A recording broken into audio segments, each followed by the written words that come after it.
Hi guys, இங்கே பாருங்கள். இது வந்து சந்தன கலரு. அப்படியே இங்கே பாருங்கள், என்ன ஒரு மாற்றம். இப்படியும் பூக்குது இந்த செடி. ஒரே செடி தான். இது வந்து சாண்டல் கலர் தான் வாங்கி நான் வச்சேன். இதில் பாருங்கள், இப்போ தான் நாங்களும் காலையில் எழுந்திரிச்சு தான் காய்ஸ் பார்த்துருக்குறோம்.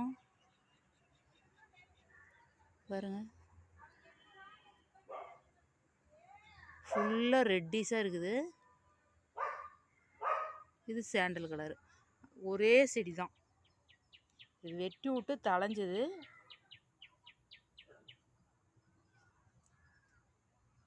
பாருங்க, என்ன ஒரு காலத்தோட மாற்றம் பாருங்க.